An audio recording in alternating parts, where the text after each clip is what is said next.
10 tanda-tanda kiamat besar yang disebutkan oleh Nabi SAW. Kata beliau, amblasnya bumi di belahan timur yang pertama, terjadi gempa besar. Sebagian ulama hadis mengatakan bagian Asia, di mana Allahu a'lam. Tapi ini tanda-tanda kiamat besar akan terjadi nanti. Kemudian terjadi lagi longsor bumi di belahan barat. Sisi barat bumi kita tahu wilayah Afrika dan seterusnya. Kemudian amblasnya bumi di Jazirah Arab. Ini yang dimaksud dengan amblasnya bumi, artinya longsor yang besar, yang sulit lagi untuk ditimbun, udah nggak bisa ditimbun, nggak bisa diperbaikin. Kalau di situ ada kota, ada kampung, pasti hancur udah. 3 sekaligus terjadi longsor di 3 titik yang berbeda dan secara waktu atau dalam waktu yang bersamaan. Ini sudah selangsung 3 tanda-tanda kiamat. Jadi pada saat terjadi di timur itu tanda-tanda kiamat besar 1. Terjadi di barat, tanda-tanda kiamat besar 2. Terjadi di Jazirah Arab, tanda-tanda kiamat besar 3. Kemudian di dalam hadis ini disebutkan secara beracak.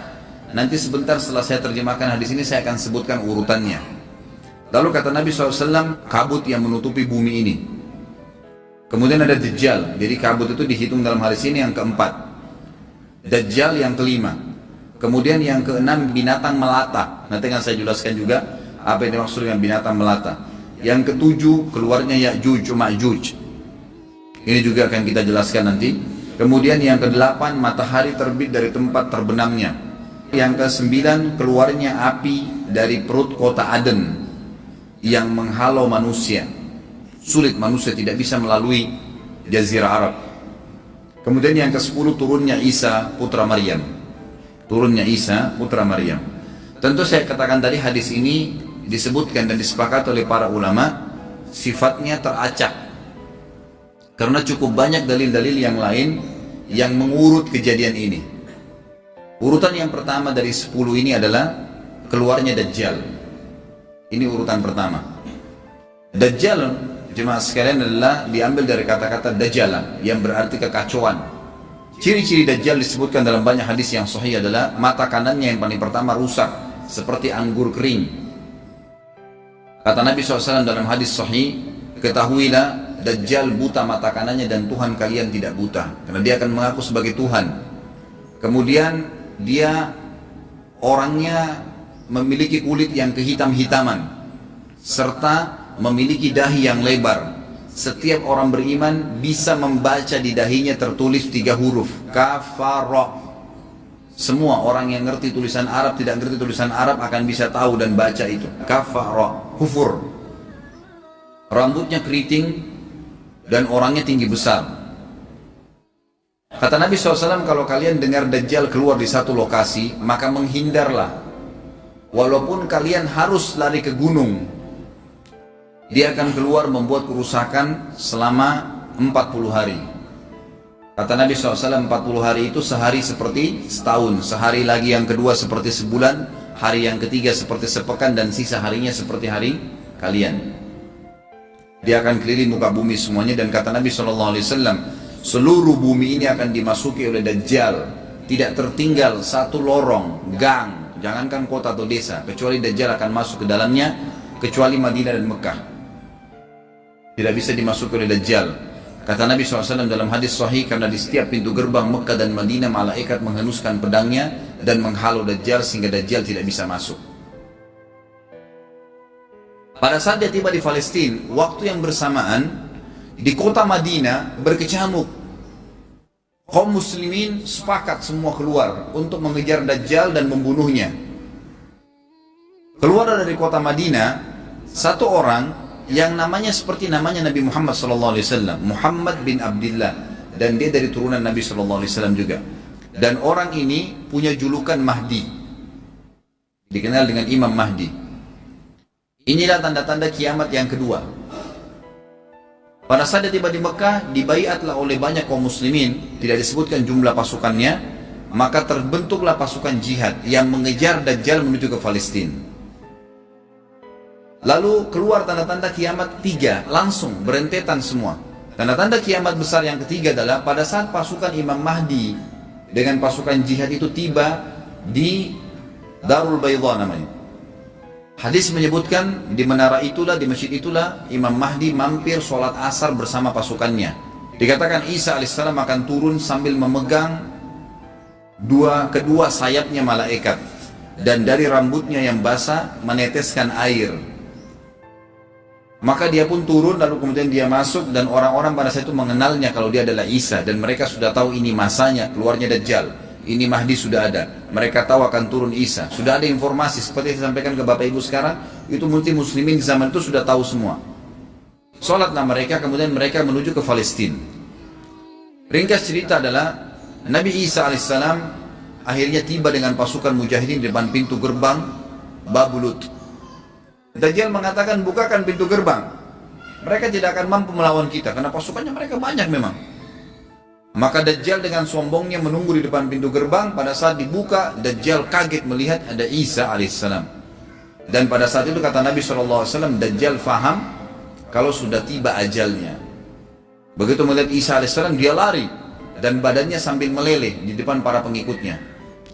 Pada saat Dajjal mati, pengikutnya pada ketakutan semua. Mereka anggap Dajjal Tuhan, mereka anggap Dajjal orang yang perkasa lah, orang yang kebal lah, beragam macam kelebihan. Mereka kaget pada saat mati. Maka bertebaranlah mereka dan akhirnya mereka sembunyi di bawah pohon dan di atas batu. Kemudian batu dan pohon akan memberikan penjelasan, hai muslim ini Yahudi, bunuhlah. Maka dibunuhlah pada saat itu mereka. Lalu Nabi Isa AS memimpin di muka bumi. Dan kata Nabi SAW, pada saat itu Islam, agama Islam yang dibawa oleh Nabi SAW akan masuk ke semua rumah. Semua rumah di muka bumi, gak tersisa.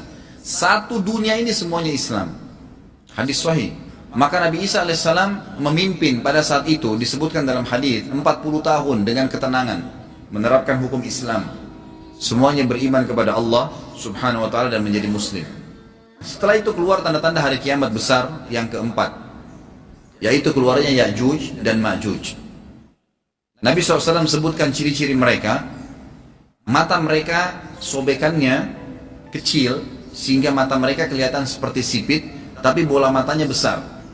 Mereka memiliki rambut yang keriting dan mereka memiliki poster yang umumnya seperti poster manusia. Ada hadis yang berbunyi mereka akan mendatangi sebuah sungai, kalau tidak salah namanya sungai Tibria, airnya banyak mengalir. Kata Nabi SAW, mereka semua minum air sungai itu, dan yang terakhir dari mereka datang sudah nggak dapat air. Artinya air sungainya habis diminum. Bayangin berapa banyak jumlahnya tuh. Pada saat itu Nabi SAW mengatakan, Allah berfirman kepada Isa, berkata, wahai Isa, aku akan mengeluarkan hamba-hambaku yang tidak ada seorang pun dari kalian bisa mengalahkannya, termasuk Isa AS, nggak bisa mengalahkan. Maka selamatkanlah dirimu bersama dengan pengikut-pengikutmu ke Gunung Tur namanya.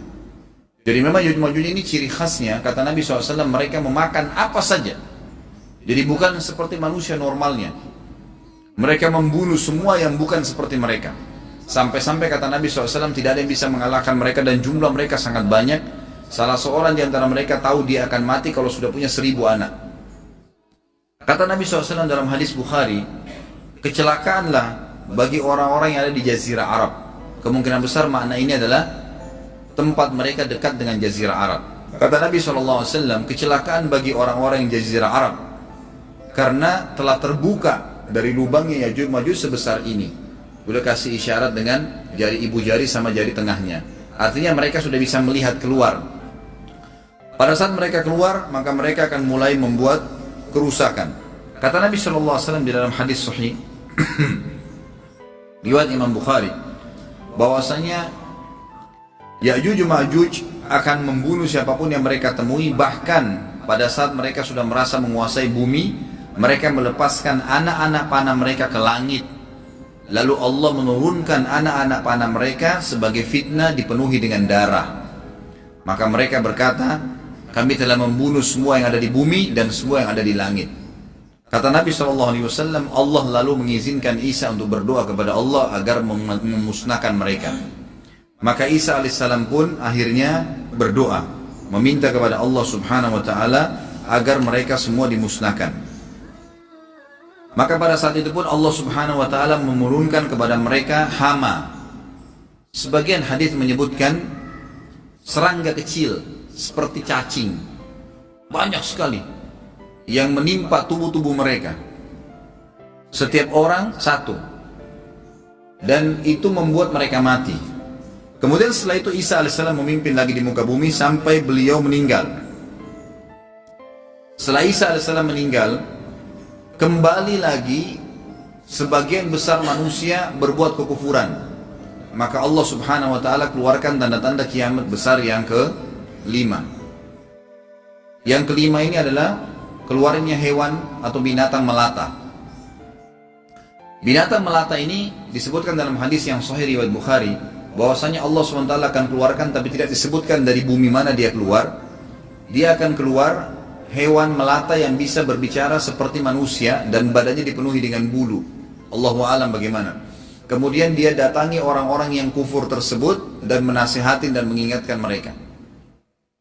Yang tidak mau beriman, dalam hadis dikatakan dicap oleh hewan tersebut. Allahu a'lam dicap seperti apa, sehingga ketahuan mana yang kafir, mana yang beriman. Terus dia keliling di muka bumi tapi tidak disebutkan berapa lama. Lalu kemudian Allah lenyapkan si dabbah ini. Kemudian datang tanda-tanda kiamat yang ke-6. Tanda-tanda kiamat yang ke-6, 6, 7, 8. Itu berentetan semua. Longsor besar di timur, di barat, dan di jazirah Arab. Ini tanda-tanda kiamat terjadi serentak. Sudah 8. Kemudian terjadi yang ke-9, keluarnya api dari negeri atau dari kota Aden. Kota Aden ini di Yaman ya. Tentu hadis menjelaskan tentang masalah api yang keluar ini, artinya api bukan main-main, ini bukan kebakaran sebuah masjid atau sebuah bangunan 10 tingkat. Api ini bisa menghalau manusia untuk jalan karena panasnya. Sebagian riwayat menjelaskan api tersebut akan berdiri seperti gunung yang besar dan dari seluruh pelosok dunia bisa kelihatan. Kita bisa bayangkan bagaimana, yang akhirnya akan menggiring atau menghalangi orang-orang untuk jalan, susah. Sebagian ulama hadis mengatakan mereka nggak bisa jalan, tidak bisa ada penerbangan, tidak bisa ada orang jalan karena panasnya bumi ini dari api tersebut. Dan itu memang kemungkinan besar akan keluar satu waktu, Allahu a'lam kapan.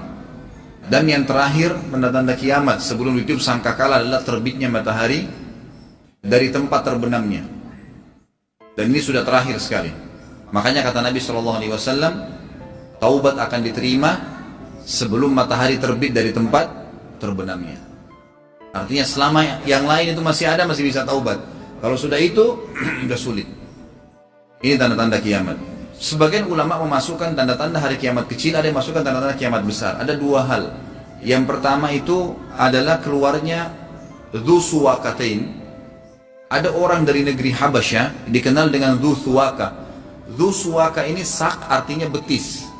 Diberikan julukan Dzu Suwaka karena betisnya sangat kecil. Orang ini, Bapak Ibu sekalian, kata Nabi SAW akan menghancurkan Ka'bah.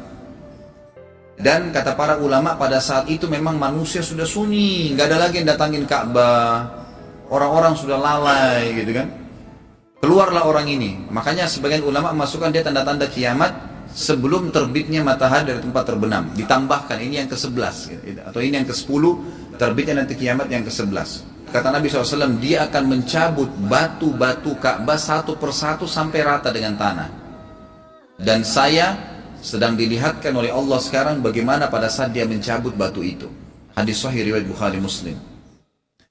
Yang terakhir, yang kedua, yang berhubungan juga dengan tanda-tanda kiamat, ada yang memasukkan kiamat kecil, tapi ini lebih dekat dengan kiamat besar. Orang yang terakhir meninggal itu adalah orang dari asli suku Madinah yang sedang mengembala kambing. Kata Nabi SAW, orang yang terakhir meninggal dari kalian kalangan manusia. Semua orang sudah mati, tinggal dia sendiri. Tapi dia nggak tahu. Dia lagi mengembala kambing, kemudian dia masuk dengan gembalanya ke kota Madinah, ditemukan semuanya tidak ada kehidupan. Nggak ada orang, nggak ada binatang, nggak ada apa-apa, tinggal dia sendiri.